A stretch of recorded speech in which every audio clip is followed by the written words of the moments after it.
Hey guys, जय हिंद। स्वागत है आपका एग्री मंत्रा यूट्यूब चैनल पर और मैं हूं आपका दोस्त संजय विश्वकर्मा। इस वीडियो में हम बात करेंगे एएफओ स्पेशल सीरीज़ के पार्ट नंबर 22 के बारे में। अभी तक 21 वीडियोस हो चुके हैं, तो जिन स्टूडेंट्स ने नहीं देखा है चैनल पर जाकर एक बार आप उन सभी वीडियोज़ को ज़रूर देखिएगा। इस वीडियो में हम बात करेंगे एएफओ स्पेशल 60 इम्पॉर्टेंट क्वेश्चंस के सेट के बारे में। मैक्सिमम 40 टू 45 मिनट्स यानी कि 40 से 45 मिनट में हम इस वीडियो को कवर करेंगे, जिसमें आपका IBPS एएफओ मेंस के एक लेटेस्ट एग्जाम पैटर्न पर ही इस वीडियो को बनाया जा रहा है। तो मेरे साथ आपको कॉपी और पेन लेके बैठना है। वन बाई वन एक एक करके क्वेश्चन आपके इस मोबाइल स्क्रीन पर आते रहेंगे, उनको आपको पढ़ना है क्वेश्चंस को, और आपको कॉपी पेन के माध्यम से आपको टिक करते चलना है। वीडियो के लास्ट में आपको अपना स्कोर जो है कमेंट सेक्शन में ज़रूर बताना है। आई होप इस वीडियो से आपको बहुत कुछ जानने को मिलेगा और लेटेस्ट एग्जाम पैटर्न पर ही इस वीडियो को तैयार किया गया है। तो मेरे साथ और इस वीडियो के साथ आपको आखिरी तक बने रहना है और इस वीडियो से आप बहुत कुछ अच्छा भी जानेंगे, यानी कि परीक्षा से पहले परीक्षा। चलिए स्टार्ट करते हैं। सबसे पहले एक इम्पॉर्टेंट इन्फॉर्मेशन, एग्री मंत्रा टीम के द्वारा एग्रीकल्चर करंट अफेयर्स आपको दिया जा रहा है, जो मात्र 149 रुपये में है, जो कि आपके IBPS एएफओ एग्ज़ाम के लिए काफ़ी इंपॉर्टेंट है। यहाँ पर आपको जनवरी 2021 से दिसंबर 2021 तक पूरे एक साल का एग्रीकल्चर करंट अफेयर्स मिलने वाला है। डिस्क्रिप्शन बॉक्स में दी गई एंड्रॉयड एप्लीकेशन लिंक को डाउनलोड कर आप इस ऑफर का लाभ ले सकते हैं। दूसरा important information, IBPS AFO mains के लिए 20 मॉक टेस्ट आपको 499 रुपये में मिलने वाले हैं। यहाँ पर आपको 2 मॉक टेस्ट फ्री में मिलेंगे, जिसकी लिंक आपको डिस्क्रिप्शन बॉक्स में मिल जाएगी। दोनों को जाकर मॉक टेस्ट को और पॉकेट बुक को आप एग्री मंत्रा के ऑफिशियल एंड्रॉयड एप्लीकेशन के माध्यम से परचेज कर सकते हैं। चलिए स्टार्ट करेंगे आज का क्वेश्चन नंबर फर्स्ट, जहां पर हम बात करेंगे क्वेश्चन नंबर फर्स्ट की। 5 सेकंड का आपको समय भी दिया जाएगा। क्वेश्चन पढ़ने के बाद आपको जो है ऑप्शन को लगाना है और उसके बाद फिर हम इसके राइट आंसर की बात करेंगे। क्वेश्चन है, which state has launch the millet mission to become the hub of millet in India. Option है गुजरात, तमिलनाडु, उड़ीसा और छत्तीसगढ़। तो यहाँ पर अगर हम राइट आंसर की बात करेंगे तो राइट आंसर यहाँ पर होने वाला है छत्तीसगढ़। अच्छा क्वेश्चन है, जो कि मिलेट मिशन को इसने लॉन्च किया है और ये मिलेट हब ऑफ इंडिया यहाँ पर ये बनने के लिए इन्होंने यहाँ पर बनाने के लिए इन्होंने यहाँ पर मिलेट मिशन को जो है लॉन्च किया है। Important question, answer is Chhattisgarh. Next, timing of किसान कॉल सेंटर। यहाँ पर जो है किसान कॉल सेंटर की टाइमिंग की बात हो रही है। ऑप्शन है 6 बजे से सुबह 6 बजे से 10 बजे तक, सुबह 10 बजे से शाम 6 बजे तक, सुबह 10 बजे से शाम 10 बजे तक, सुबह 6 बजे से शाम 6 बजे तक। राइट ऑप्शन की बात करें, राइट आंसर की बात करें तो सुबह 6 बजे से शाम 10 बजे तक जो है किसान कॉल सेंटर ओपन होता है और इसका जो टोल फ्री नंबर होता है वो होता है 1800 180 1551। ठीक है, ये आपको याद रखना है, इंपॉर्टेंट क्वेश्चन है। आगे बढ़ेंगे, बात करेंगे question number 3। Which one of the following is a bio drainage plant. Option है यूकेलिप्टस, केजुराइना, नीम और प्रोसोफिस। राइट आंसर होगा यूकेलिप्टस। फिर उसके बाद आगे बात करेंगे, communication process has 2 elements, 3 elements, 4 elements, 5 elements. बात करेंगे राइट ऑप्शन की तो आंसर होगा 4 एलिमेंट्स। SMCR के नाम से हम जानते हैं। एस एम सी आर मतलब कि सोर्स, मैसेज, फिर उसके बाद चैनल और रिसीवर। ठीक है, ये यहाँ पर 4 यहाँ पर इसके प्रोसेस होते हैं। कहीं कहीं आपको 6 मिलेंगे तो सेम CDR भी हो जाता है। सेम CDR मतलब कि source, encoder, message, channel, decoder और रिसीवर। तो अकॉर्डिंग टू ऑप्शन यहाँ पर राइट आंसर होगा 4 एलिमेंट्स, यानी कि SMCR। आप शॉर्ट में याद रख सकते हो SMCR। एस का मतलब सोर्स, M का मतलब मैसेज, C का मतलब चैनल और R का मतलब रिसीवर। इंपॉर्टेंट क्वेश्चन बनता है, याद रखिएगा। Next question number 5। Who discover the cone of experience. Option है Edgar Dale, OP Dhama, A Reddy, GL Ray. तो राइट आंसर होगा एडगर डेल। एडगर डेल ने जो है कॉन ऑफ एक्सपीरियंस दिया था। यहाँ पर उन्होंने बताया था कि आप किसी चीज़ को सुनते हैं, फिर पढ़ते हैं, देखते हैं, करते हैं, तो उसके हिसाब से आपका एक कौन बनता है, यही आपका कौन ऑफ एक्सपीरियंस कहलाता है। तो इसको आपको याद रखना है, एडगर डेल ने दिया था कौन ऑफ एक्सपीरियंस, इंपॉर्टेंट है। Next question number 6। The early adapter have dash percentage population in farmers community. Option है 2.5%, 34%, 13.5%, 16%। बात करें राइट आंसर की तो 13.5 जो है अर्ली अडोप्टर कैटेगरी आएगी। इनोवेटर की बात करेंगे तो 2.5% होता है, इसको इनोवेटर कहते हैं। और 34% दो टाइप की कैटेगरी इसमें आती हैं, एक होती है अर्ली मैच्योरिटी और एक होती है लेट मैच्योरिटी। ठीक है, ये 34% होती है। और लगार्ड्स जो होता है वो 16% होता है। ये काफ़ी इंपॉर्टेंट है अडेप्टर्स की कैटेगरी जो कि एग्जाम में आती हैं, आपको याद रखना है। यहाँ पर अर्ली अडोप्टर पूछ रहा है तो ये 34% सॉरी 13.5% होता है। 34% में अर्ली मैच्योरिटी और लेट मैच्योरिटी आते हैं। ठीक है, इंपॉर्टेंट क्वेश्चन है। Early adopter answer 13.5%। Next, which utility of agricultural produce in increased by processing. Option है place utility, form utility, knowledge utility, possession utility. तो यहाँ पर जो है हम उसकी एग्रीकल्चर प्रोड्यूस की इंक्रीज़ कर रहे हैं प्रोसेसिंग, यानी कि उसका फॉर्म हम चेंज कर रहे हैं, तो जिससे उसकी प्रोसेसिंग और जो सेल्फ लाइफ है वो भी बढ़ जाएगी। तो फॉर्म यूटिलिटी यहाँ पर राइट आंसर आएगा।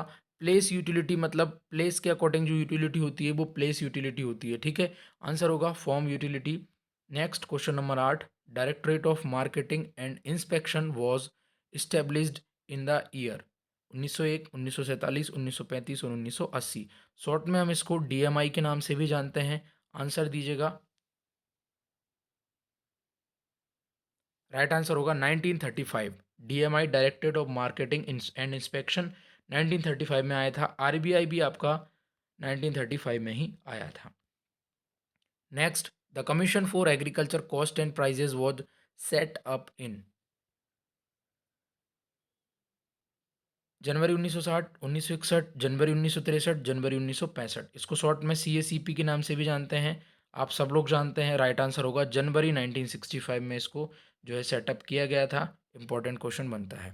ठीक है, पहले ये एपीसी के नाम से था, एग्रीकल्चर प्राइस कमीशंस के नाम में, बाद में इसको सीएसीपी किया गया है। According to option right answer 65 होगा। नेक्स्ट बात करेंगे question number 10, competitive goods are attributes, substitutes, supplements या फिर कॉम्प्लीमेंट्स। राइट आंसर लिखिएगा अपनी कॉपी में। आंसर होगा कॉम्प्लीमेंट्स। ठीक है, याद रखना है, अच्छा क्वेश्चन बनता है। आगे बात करेंगे क्वेश्चन नंबर 11 की, स्वस्थ धरा खेतहरा थीम ऑफ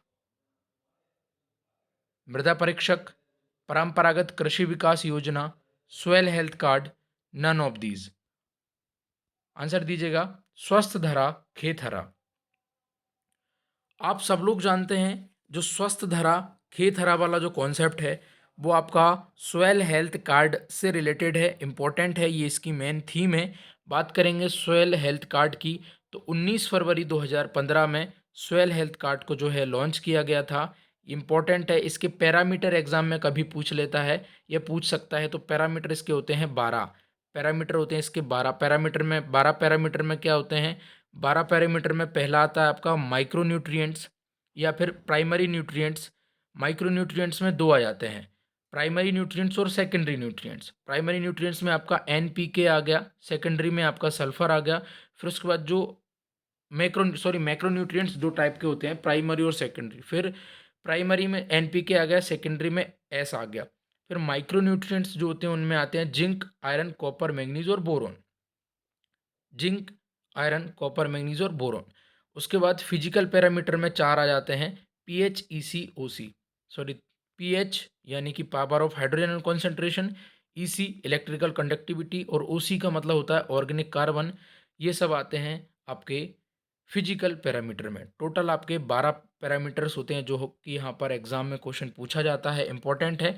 और जनरली सॉइल सैंपल को एक साल में 2 बार लेना चाहिए।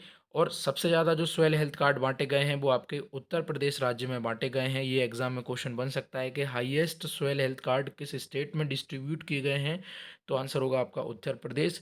सेकंड जो स्टेट है वो आपका महाराष्ट्र है, यानी कि सेकंड नंबर पर जो है महाराष्ट्र में सबसे ज़्यादा सॉइल हेल्थ कार्ड बांटे गए हैं। और थर्ड नंबर पर आपका है मध्य प्रदेश। इंपॉर्टेंट है, एग्जाम में पूछ सकता है कि हाईएस्ट कौन सा है या टॉप 3 स्टेट कौन कौन से हैं जहाँ पर सॉइल हेल्थ कार्ड को बांटा गया है। First one is Uttar Pradesh, second one is Maharashtra and third one is Madhya Pradesh. Important question बनता है। सॉइल हेल्थ कार्ड, प्रधानमंत्री फसल बीमा योजना, ये प्रधानमंत्री कृषि सिंचाई योजना, 2-3 स्कीम से एग्जाम में हर साल क्वेश्चन आता है, तो इनको आपको अच्छे से रिवाइज करके जाना है ताकि आपका एग्जाम में किसी भी प्रकार का क्वेश्चन मिस ना होने पाए। चलिए आगे बात करेंगे क्वेश्चन नंबर 12 की।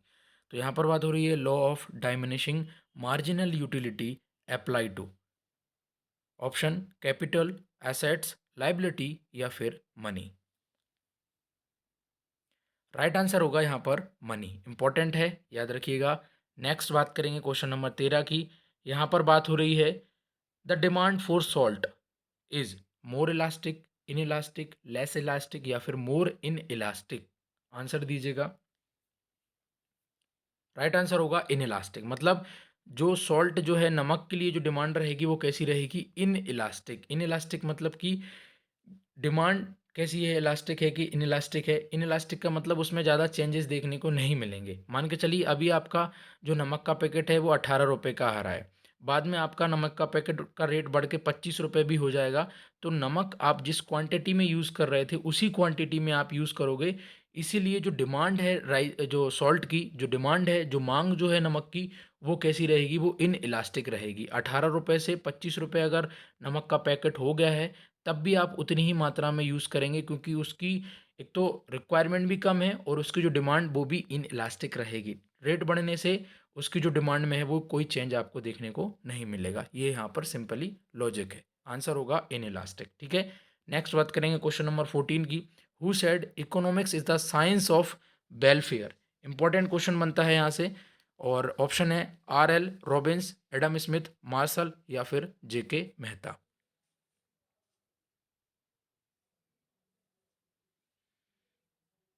चलिए राइट आंसर की बात करेंगे। यहाँ पर बात कर रहा है कि भाई किसने इकोनॉमिक्स को साइंस ऑफ वेलफेयर के तौर पर कहा या जाना है। तो राइट आंसर होगा यहाँ पर मार्शल। मार्शल जी ने यहाँ पर जो है इसको वेलफेयर के हिसाब से इसको बताया है। इंपॉर्टेंट क्वेश्चन है। देखिए दोनों में बड़ी कन्फ्यूज़न होती होती होगी कुछ बच्चों को, एडम स्मिथ और मार्शल में। तो मार्शल ने जो है जो वेलफेयर के अकॉर्डिंग इकोनॉमिक्स की डेफिनेशन दी थी। तो आप एक चीज़ याद रखना कि जो मार्शल नाम के जो लोग थे वो वेलफेयर से रिलेटेड काम करते थे। ठीक है, बाकी जो एडम स्मिथ थे, एडम स्मिथ जो थे वो वेल्थ वाले लोग थे, यानी धनी लोग थे। एडम स्मिथ जो थे, इन्होंने जो इकोनॉमिक्स की डेफिनेशन दी थी वो वेल्थ के अकॉर्डिंग दिया था। ठीक है, तो और इसीलिए जो एडम स्मिथ साहब हैं, ठीक है, उनको क्या कहते हैं, फादर ऑफ इकोनॉमिक्स के नाम से हम जानते हैं।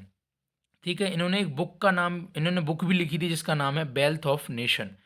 वेल्थ ऑफ नेशन, तो वेल्थ 2 बार आ गया, ये इसलिए एडम स्मिथ आप यहाँ पे रख लीजिएगा। Belt of nation Adam Smith.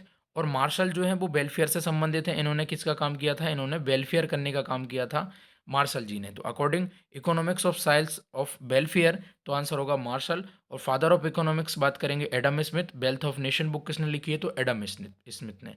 आगे बात करेंगे क्वेश्चन नंबर 15 की। Which stage of production is known as rational zone of production. Option है स्टेज 1, स्टेज 2, स्टेज 3 या फिर ऑल ऑफ दीज।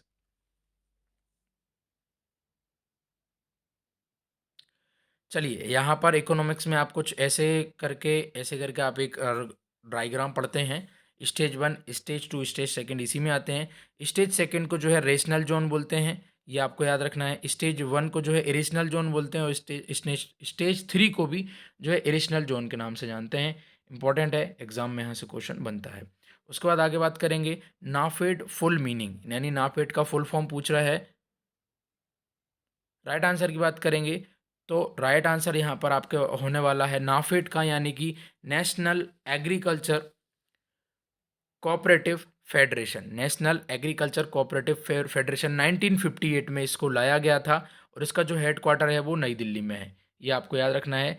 एग्रीकल्चर है, एग्रीकल्चरल नहीं है। ठीक है, नेशनल एग्रीकल्चर कोऑपरेटिव फेडरेशन, ये आपको याद रखना है। फिर उसके बाद the most common type air cleaner used in tractor is oil bath type, manifold type, fin type या फिर प्रोपेलर टाइप। राइट आंसर की बात करेंगे तो ऑयल पथ टाइप जो है यहाँ पर राइट आंसर होने वाला है। नेक्स्ट 1 HP यानी horsepower is equal to 746 watt, 0.746 kilo watt, 746 kilowatt या फिर both A and B. Right answer होगा बोथ ए एंड बी, यानी कि एक हार्स पावर में 746 वाट भी होते हैं और 0.476 किलो वाट भी होते हैं, दोनों यूनिट होती हैं। आंसर होगा both A and B. Important question बन सकता है, याद रखिएगा। नेक्स्ट बात करेंगे क्वेश्चन नंबर 19 की। The best growth regulator for controlling fruit drop, fruit drop से बचाने के लिए बेस्ट रेगुलेटर क्या रहेगा? IAA या फिर NAA या MH या GA3?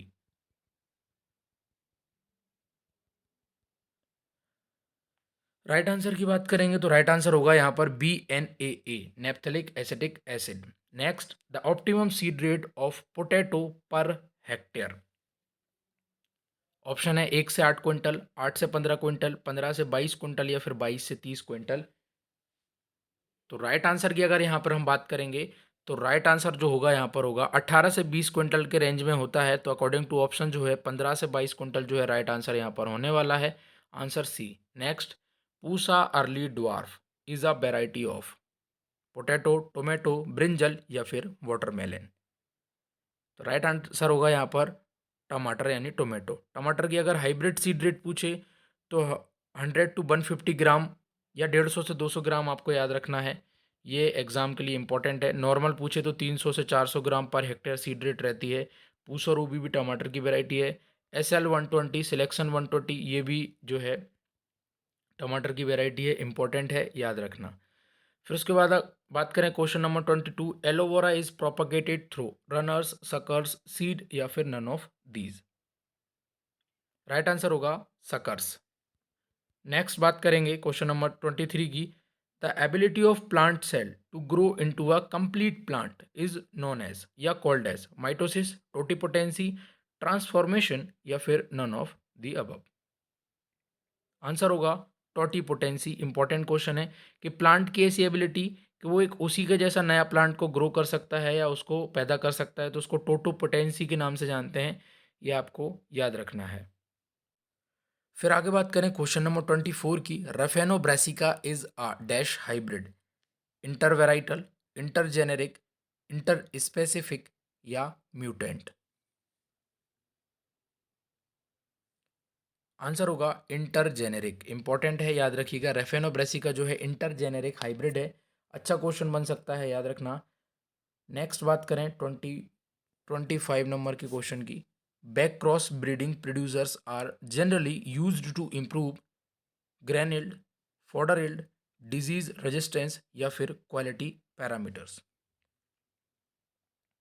सब लोग जानते हैं जो बैक क्रॉस ब्रीडिंग की जो मेथड होती है वो जनरली डिसीज रेजिस्टेंट डेवलप करने के लिए, इंप्रूव करने के लिए अपनाया जाता है। इंपॉर्टेंट क्वेश्चन है मेरे अकॉर्डिंग, याद रखिएगा इसको।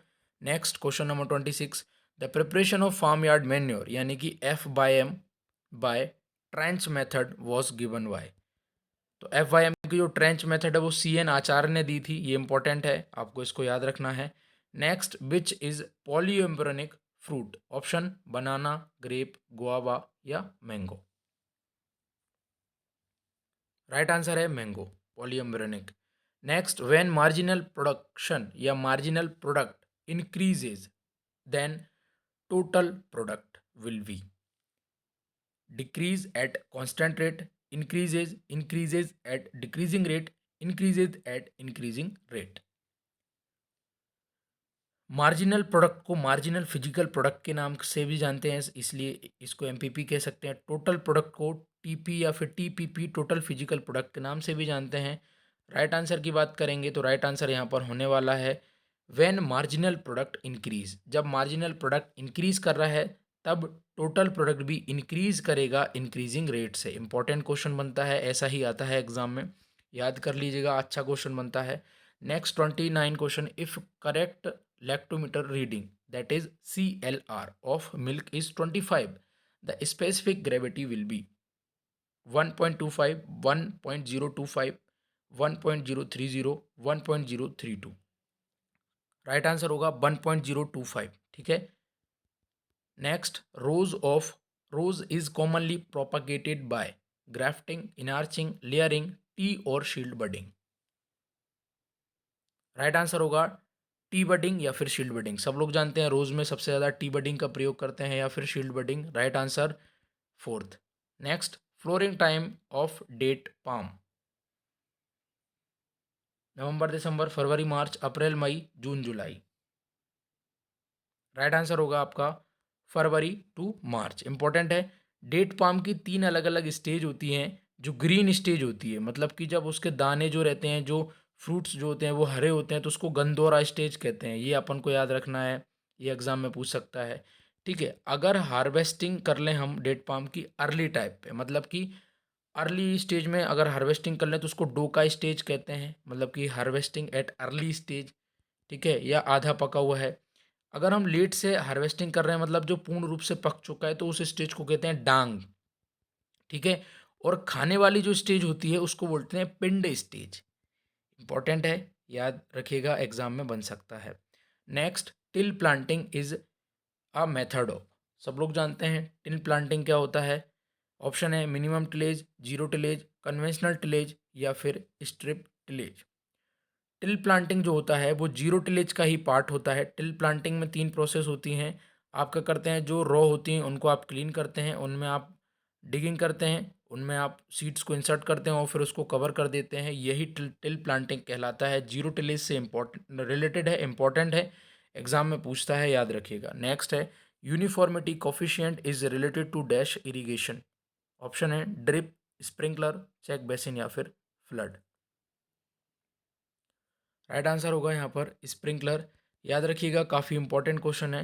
Next, solubility of gases in water can be calculated by Darcy's law, Henry's law, Stokes law and Avogadro's law. Right answer है हेनरीज लॉ। इंपॉर्टेंट है, याद रखिएगा, अच्छा क्वेश्चन है। आगे, oberea brevis is a pest of maize, paddy, cotton या फिर soybean. सब लोग जानते हैं ओबेरिया ब्रेविस जो है एक पेस्ट है, ये मेनली सोयाबीन में लगता है और इसको हम गर्डल बीटल के नाम से जानते हैं। काफ़ी ज़्यादा ये नुकसान पहुंचाता है सोयाबीन की क्रॉप को, सोयाबीन की फसल को। तो ओबेरिया ब्रेविस जो है वो साइंटिफिक नेम है गर्डल बीटल का और ये सोयाबीन का पेस्ट है, याद रखिएगा। नेक्स्ट है elytra is a forewing of grasshopper, beetle, bugs या फिर मॉथ्स। इलिट्रा जो है बीटल का पार्ट होता है, फोर विंग का, याद रखना है। नेक्स्ट है question number 37, pupation in fruit fly take place fruits, soil, leaves या फिर all of these. Fruit fly का जो प्यूपेशन होता है वो सोयल के अंदर होता है। इंपॉर्टेंट क्वेश्चन है, आपको याद रखना है। देखिए, अगर आपको वीडियो पसंद आ रही है तो वीडियो को प्लीज़ लाइक आपको करना है। इस वीडियो का केवल और केवल 500 लाइक का टारगेट है, इतना आप आसानी से पहुंचा देने हैं। और इसके लिए आपको छोटा सा काम करना है कि वीडियो को आपको जल्दी से शेयर कर देना है। आपको उसको वीडियो को ज़्यादा से ज़्यादा स्टूडेंट्स के साथ शेयर करना है और वीडियो को लाइक करते चलना है, ताकि ये इन्फॉर्मेशन सभी के साथ शेयर हो सके। काफ़ी इम्पोर्टेंट और क्वालिटी वीडियो लेकर आए हैं जो कि लेटेस्ट एग्जाम पैटर्न पर है। ठीक है, आगे बात करें क्वेश्चन नंबर 38 की।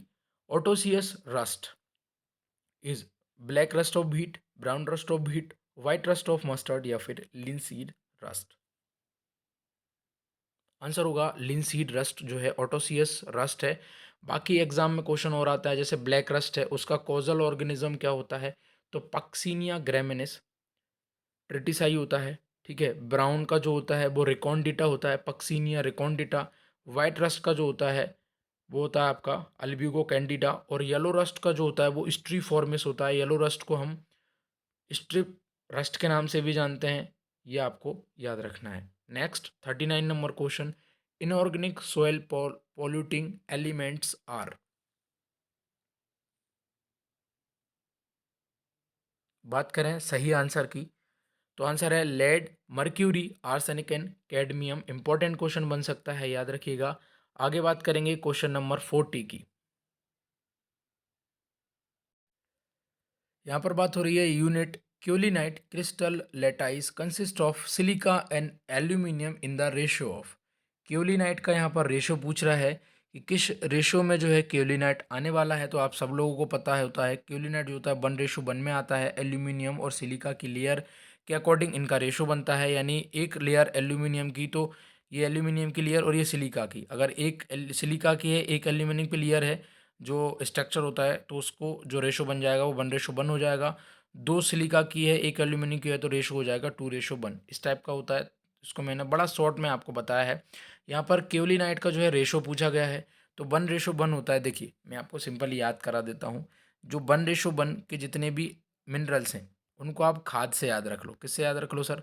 खाद से याद रख लो। खाद मतलब KHAD, खाद। ठीक है, तो के का मतलब केओलिनाइट, एच का मतलब हेलोसाइट, ए का मतलब एनेक्साइट और डी का मतलब डिकाइट। तो जो खाद के जितने भी मिनरल्स हैं वो 1:1 मिनरल्स में आने वाले हैं। क्या है? के का मतलब क्योलिनाइट, एच हेलोसाइट, ए एनक्साइड, डी डिकाइट। तो बात क्योलिनाइट की कर रहा है तो 1:1 यहाँ पर आने वाला है। ठीक है, फिर एक और एग्जाम में क्वेश्चन पूछ लेता है, 2:1 का पूछ लेता है। तो 2:1 का आपको क्या बोलना है? 2:1 को आपको कहना है मोंट मोरिनोलाइट और बर्मी कोलाइट। क्या आएंगे इसमें? इसमें आ जाएंगे MVI, मोंट मोरिनोलाइट, बर्मी कोलाइट और इलाइट आता है। ठीक है, मोंट मोरिनोलाइट बर्मिकुलाइट होता है वो एक्सपेंडिंग टाइप होता है, और इलाइट जो होता है वो नॉन एक्सपेंडिंग टाइप होता है। ठीक है, तो जो 2:1 की बात हो गई। बात करें 2:1:1, इसको कभी कभी 2:2 रेशो के नाम से भी जानते हैं। इसमें जो है ब्रूसाइट लेयर पाई जाती है। इसका जो एक ही एग्जाम्पल आता है वो होता है क्लोराइड्स। इंपॉर्टेंट है, एग्जाम में आता है, ये आपको याद रखना है। आई होप आपको बहुत सारे कॉन्सेप्ट क्लियर हो गए होंगे।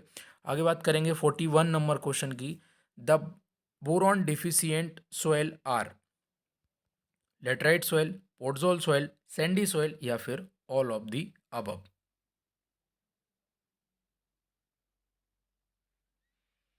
बात करें राइट आंसर की, तो राइट आंसर यहाँ पर होने वाला है द बोरॉन डिफिशियंट सॉइल। मतलब कि किस किस में बोरॉन की डिफिशियंसी देखने को मिलती है? तो लेटराइट सॉइल में भी देखने को मिलती है, पोर्टजोल सॉइल में भी देखने को मिलती है, और सैंडी सॉइल में। यानी राइट आंसर होगा यहाँ पर all of these. Important question है, याद रखना है। नेक्स्ट बात करेंगे iron rusty symptom of rice occur due to iron deficiency, zinc deficiency, H2S deficiency या फिर Fe टॉक्सिसिटी। ठीक है, बात करें हम यहाँ पर इसके राइट आंसर की, तो राइट आंसर होगा यहाँ पर आयरन रस्टी अपीरियंस होता है आपका जिंक की डेफिशिएंसी से। इंपॉर्टेंट है। एक चीज़ और, वाइट आई एक समस्या होती है किसमें? राइज में। वो किसके कारण होती है? वो आयरन के कारण होती है। ये अपन को याद रखना है, आपको याद रखना है। ठीक है, बाकी आप सब लोग जानते हैं वाइट बड ऑफ मेज जो होता है, ठीक है, मक्के का श्वेत कली का, वो किससे होता है? जिंक से। मक्के में श्वेत कली का जिंक से होता है। और सफ़ेद आंख की समस्या जो होती है राइज में, वो किससे होती है? आयरन से होती है। दोनों मिलते जुलते क्वेश्चन हैं, लेकिन दोनों के जो है आंसर अलग अलग हैं। याद रखिएगा, ऐसे क्वेश्चन एग्जाम में ज़रूर आते हैं। आगे बात करेंगे क्वेश्चन नंबर 43 की। काफ़ी इंपॉर्टेंट ये क्वेश्चन है जो आपको सबको याद रखना है। क्वेश्चन है area wise highest organic certification state. क्या है कि एरिया वाइज सबसे ज़्यादा हाईएस्ट ऑर्गेनिक जो एरिया है वो कौन कौन से स्टेट में है, ये हमको यहाँ पर बताना है। ये आपका बैंक ऑफ महाराष्ट्र में आया हुआ क्वेश्चन है। थोड़ा सा अलग टाइप का था, लेकिन उसमें सिंपल पूछा था कि इंडिया में सबसे ज़्यादा हाईएस्ट जो है आपका जो एरिया है वो कौन से स्टेट में है? तो आंसर है मध्य प्रदेश। यहाँ पर चारों ऑप्शन में मध्य प्रदेश फर्स्ट पे ही है। तो हमको हाईएस्ट टॉप 3 स्टेट्स के नाम बताने हैं जिसमें सबसे ज़्यादा ऑर्गेनिक सर्टिफिकेशन जो है एरिया है इंडिया में। तो पहला जो है आपका मध्य प्रदेश है, ये आपको याद रखना है। ठीक है, देखो, फुल्ली ऑर्गेनिक स्टेट की बात करें या फर्स्ट ऑर्गेनिक स्टेट की बात करें, वो सिक्किम है। यहाँ पर बात कर रहा है कि पूरी इंडिया में सबसे ज़्यादा ऑर्गेनिक स्टेट का मतलब ऑर्गेनिक फार्मिंग का एरिया सबसे ज़्यादा कौन से स्टेट में है? तो वहाँ सिक्किम नहीं आएगा, वहाँ मध्य प्रदेश आएगा। ठीक है, सेकंड बात करेंगे मध्य प्रदेश के बाद सेकंड सबसे ज़्यादा इलाका किसके पास है? राजस्थान के पास है। फिर उसके बाद फिर थर्ड किसके पास है? महाराष्ट्र के पास है। ये आपको याद रखना है, इंपॉर्टेंट है। पहला मध्य प्रदेश, फिर राजस्थान, फिर महाराष्ट्र। ठीक है, MP RJ MH, MP RJ MH third यहाँ पर राइट आंसर होगा। मेरे हिसाब से काफ़ी इंपॉर्टेंट क्वेश्चन है। इस टॉपिक को आप अच्छे से क्लियर कर लीजिएगा। अभी फ़िलहाल में एक स्कीम है, आप सब लोग जानते हैं, परंपरागत कृषि विकास योजना PKVY। कब आई थी? अप्रैल 2015 में आई थी। कब आई थी सर ये योजना? अप्रैल 2015 में इसको लॉन्च किया गया था। इसका मेन मोटिव जो है ऑर्गेनिक फार्मिंग को प्रमोट करना था। इंडिया में ऑर्गेनिक फार्मिंग को जो है बढ़ावा देना था। परंपरागत कृषि विकास योजना अप्रैल 2015। हाईएस्ट स्टेट की हमने यहाँ पर बात कर ली है। आपको इसको याद रखना है। काफ़ी इंपॉर्टेंट ये क्वेश्चन बन जाता है। नेक्स्ट बात करेंगे क्वेश्चन नंबर 44 की। यहाँ पर बात हो रही है द आत्मनिर्भर कृषि योजना and Atmanirbhar Bagwani Yojana are the two new schemes launched by the which state for agriculture and horticulture sector farmers. Options are Madhya Pradesh, Haryana, Gujarat या फिर अरुणाचल प्रदेश। सब लोग जानते हैं, इंपॉर्टेंट क्वेश्चन है, आंसर है यहाँ पर अरुणाचल प्रदेश। ठीक है, सिंपल सा क्वेश्चन है, याद रखना है। आगे बात करेंगे which is are bacterial disease of fish. Fin rot and tail rot, dropsy, ulcer disease, all of these. Right answer की बात करें तो राइट आंसर है यहाँ पर fin rot and tail rot, dropsy, ulcer disease, यानी ऑल ऑफ दिस जो है यहाँ पर राइट आंसर होगा। और ये सभी जो है बैक्टीरियल डिसीज हैं, जीवाणु बीमारियां हैं, किसकी, मछली की, फिश की। आई होप आप भी मेरे साथ साथ जो है कॉपी पेन पर पेज पर अपने क्वेश्चंस को सॉल्व करते चल रहे होंगे, ऑप्शन को लगाते चल रहे होंगे।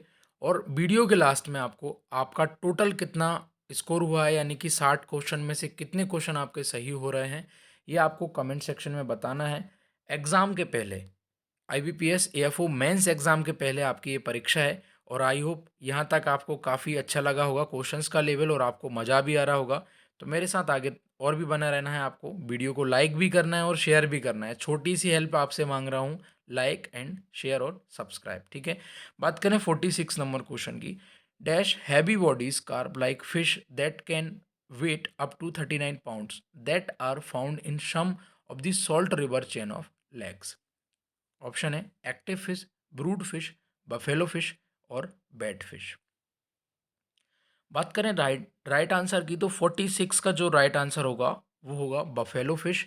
एक्टिव फिश क्या होती है, ये हमने जो है AFO मॉक टेस्ट का जो पार्ट 1 हुआ है, यानी कि 21 नंबर का जो पार्ट 1 हुआ है, उसमें इस क्वेश्चन को हमने कवर किया था। ठीक है, ये आपको अगर देखना है तो पार्ट 1 को आप ज़रूर देखिएगा। आप उससे बहुत कुछ सीखेंगे उस पार्ट से। एटलीस्ट एक बार उस पार्ट को आप ज़रूर देखिएगा। और इस क्वेश्चन का जो राइट आंसर है वो है बफेलो फिश। ठीक है, बफेलो फिश यहाँ पर राइट आंसर होने वाला है, आपको इसको याद रखना है। Next, coconut development board established in the year dash at. 2007 Chennai, 1981 Kochi, 1947 Kottayam Kerala, 1942 Bangalore. Right answer की बात करें तो कोकोनट डेवलपमेंट बोर्ड जो है आपका, ये आया था 1981 कोची में। इम्पॉर्टेंट है, ये आपको याद रखना है। इसके अलावा कुछ और इम्पॉर्टेंट फैक्ट्स की अगर हम बात करें, जैसे 2008 की बात करें, 2008 जो है चेन्नई में आपका बायोडाइवर्सिटी बोर्ड आया गया था। ठीक है, 2008 यहाँ पर अगर आप कर लें तो चेन्नई 2008 में बायोडाइवर्सिटी बोर्ड आ गया था। 1981 में कोची में आपका कोकोनट डेवलपमेंट बोर्ड आ गया है, ये आपने कवर कर लिया था। 1947 की बात करेंगे, कोटियाम केरला जो है 1947 में, इसमें आपका रबर बोर्ड आया था। 1940, इसको आप लिख सकते हैं या स्क्रीनशॉट ले लीजिएगा। 1947 में कोटियाम केरला में जो है आपका रबर बोर्ड आया था, ये आपको याद रखना है। ठीक है, इसके अलावा 1942 की अगर हम बात करें तो 1942 बेंगलोर में जो है आपका कॉफ़ी बोर्ड आया है। 1942 Bangalore coffee, coffee 42, coffee 42 Bangalore. ठीक है, ये कुछ इंपॉर्टेंट बोर्ड्स हैं जो आपको याद रखना है। वीडियो को 10-15 सेकंड बैक कीजिएगा, फिर से पढ़िएगा, इंपॉर्टेंट है, याद रखना है। इस टाइप के क्वेश्चन आ जाते हैं एग्जाम में। नेक्स्ट बात करें क्वेश्चन नंबर 47 की। बात कर रहा है Cornish, Australorp, Sussex and Orpington are dash breeds of poultry. Option है मेडिटेरियन, एशियाटिक, इंग्लिश या फिर इंडिजीनियस। बात करेंगे राइट आंसर की तो राइट आंसर होगा इंग्लिश। इसको आप कैसे याद रख सकते हैं, इंग्लिश को क्या किया आपने, इंग्लिश को आपको कोसा, इंग्लिश को आपने क्या किया, कोसा। कोसने का मतलब उसको कुछ कुछ मन में कोसना।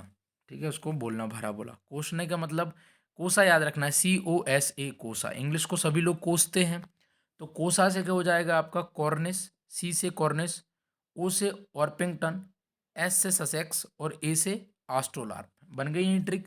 इंग्लिश को कोसा, कोसा मतलब कॉर्निस, ऑर्पिंगटन, ससेक्स और आस्ट्रोलार्प। ठीक है, तो ये इंपॉर्टेंट है, याद रखिएगा, काफ़ी इंपॉर्टेंट ये क्वेश्चन बन सकता है। ब्रीड से क्वेश्चन आते हैं पोल्ट्री के। चलिए राइट आंसर की बात कर ली हमने, राइट आंसर होगा इंग्लिश। नेक्स्ट बात करेंगे 49 की। Which breed of goat known as Jersey cow? Option है अल्पाइन, एंग्लो न्यूबियन, अंगोरा और सानेन। मतलब कि गॉट बकरी की कौन सी नस्ल को हम जर्सी काऊ के नाम से भी जानते हैं? सब लोग जानते हैं, राइट आंसर होगा यहाँ पर एंग्लो न्यूबियन। नेक्स्ट बात करेंगे क्वेश्चन नंबर 50 की। यहाँ पर बात हो रही है off season cultivar of mango. Option है नीलम, फजली, बैगनपल्ली, निरंजन।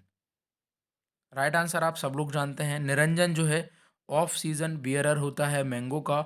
इंपॉर्टेंट क्वेश्चन बनता है, याद रखना है। नेक्स्ट बात करेंगे which one of the following is not a growth promoter? Option है ऑक्सिन, एब्सिजिक एसिड, साइटोकाइनिन या फिर जिब्रेलिन। यानी क्वेश्चन पूछ रहा है कि इनमें से कौन जो है ग्रोथ प्रमोटर में नहीं आएगा। ऑक्सिन जो है ग्रोथ प्रमोटर में आता है, साइटोकाइनिन भी जो है ग्रोथ प्रोमोटर के रूप में काम करता है, जिब्रेलिन भी जो है ग्रोथ प्रोमोटर के रूप में काम करता है। एब्सिजिक एसिड जो होता है आपका ग्रोथ प्रोमोटर का काम नहीं करता है। तो right answer will be abscisic acid, ये यहाँ पर आपका राइट आंसर रहेगा। नेक्स्ट है 52 क्वेश्चन, हार्वेस्ट इंडेक्स इन सीरियल्स। ऑप्शन है 0.2, 2.3, 0.4, 2.5, 0.6, 2.7, नन ऑफ दीज। देखिए हार्वेस्ट इंडेक्स जो है ये आपका सीएम डोनाल्ड ने दिया था 1968 में। ये कभी पूछ ले तो याद रखिएगा, 1968 में हार्वेस्ट इंडेक्स दिया गया था सीएम डोनाल्ड के द्वारा। ठीक है, और इडियोटाइप का लॉजिक भी जो है, कॉन्सेप्ट जो है वो इडियोटाइप, कॉन्सेप्ट ऑफ इडियोटाइप, ये भी किसने दिया था? डोनाल्ड ने ही दिया था। ये होता है आपका इकोनॉमिक इल्ड। ठीक है, economic yield upon biological yield into 100, ये आपका होता है हार्वेस्ट इंडेक्स।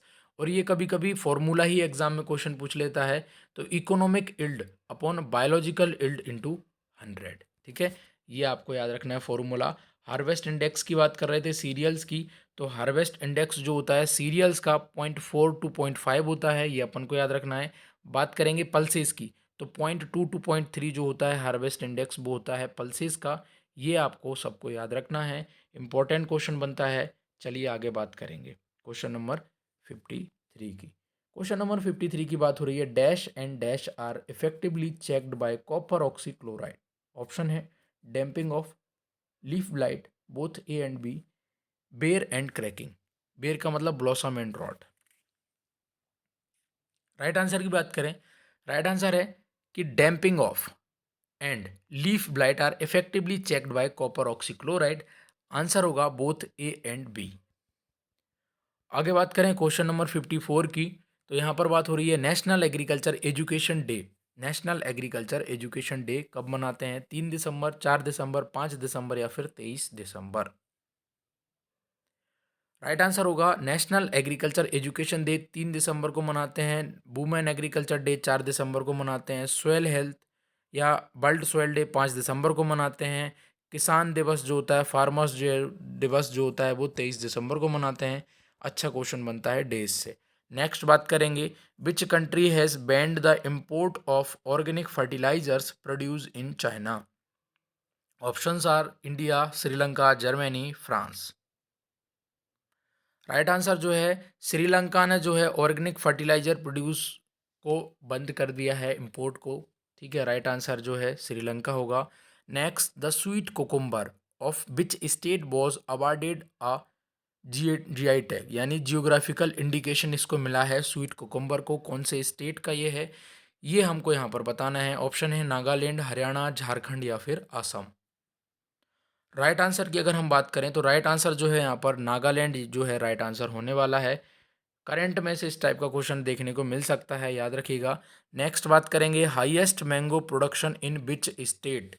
काफ़ी इंपॉर्टेंट क्वेश्चन है, अधिकतर बच्चे उत्तर प्रदेश आंसर लगाएंगे। ऑप्शन है उत्तर प्रदेश, महाराष्ट्र, आंध्र प्रदेश या फिर मध्य प्रदेश। देखिए लेटेस्ट डाटा के अकॉर्डिंग अगर मैं बात करूं, अभी तक आप लोगों ने जो पढ़ा है, मैंने जो पढ़ा है, जो हम सब लोगों ने पढ़ा है, हाईएस्ट मैंगो प्रोडक्शन की बात करेंगे वो आपका उत्तर प्रदेश था। लेटेस्ट डाटा के अकॉर्डिंग अगर मैं बात करूं तो लेटेस्ट डाटा जो है आंध्र प्रदेश को जा रहा है, यानी कि सबसे ज़्यादा मैंगो का प्रोडक्शन जो है इंडिया में वो अब आंध्र प्रदेश स्टेट करने लगा है। आंध्र प्रदेश मैंगो के अलावा पपाया यानी पपीता, उसके अलावा जो सिट्रस फ्रूट्स हैं, जो सिट्रस फैमिली के हैं, जो नींबू वर्गीय हैं, उनमें भी जो है रैंक 1 में है पूरे इंडिया में। तो राइट आंसर जो होगा वो यहाँ पर आंध्र प्रदेश होगा। बाकी महाराष्ट्र की बात करेंगे तो अनार पोमग्रेनेट में सबसे ज़्यादा उत्पादन प्रोडक्शन में कौन है? आपका महाराष्ट्र है। उत्तर प्रदेश की बात करें सबसे ज़्यादा गुआवा के प्रोडक्शन में, अभी लेटेस्ट डाटा के अकॉर्डिंग ही हम बात कर रहे हैं यहाँ पर, सबसे ज़्यादा हाईएस्ट गुआवा जो है आपका उत्तर प्रदेश में है, अनार जो है महाराष्ट्र में है, मैंगो पपीता नींबू वर्गीय आंध्र प्रदेश में है। मध्य प्रदेश की बात करेंगे तो मैंडरिन, मैंडरिन में मतलब आपका ऑरेंज और किन्नू के प्रोडक्शन में जो है, मैंडरिन के प्रोडक्शन में जो है मध्य प्रदेश जो है रैंक 1 में है इंडिया में। तो ये लेटेस्ट डाटा के अकॉर्डिंग मैंने यहाँ पर आपको बताया है, तो आप यहाँ पर प्लीज़ कंफ्यूज मत होइएगा, फिर से पढ़िएगा, लेटेस्ट डाटा को देखकर एग्जाम में जाइएगा। आगे बात करेंगे क्वेश्चन नंबर 58 की, which crop also known as water sapping crop?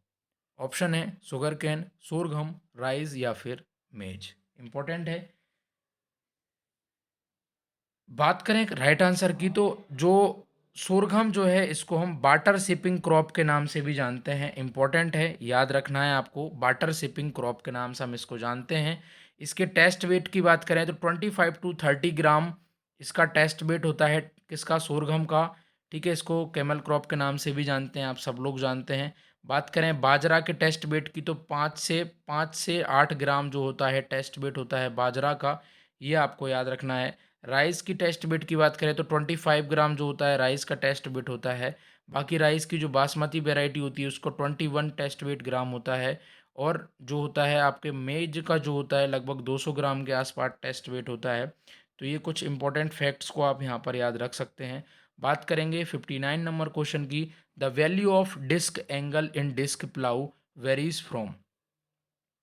Right answer होगा यहाँ पर 42 से 45 डिग्री। इंपॉर्टेंट है, ये आपको याद रखना है। डिस्क एंगल पूछ लेता है तो 42 से 45 डिग्री डिस्क एंगल होता है।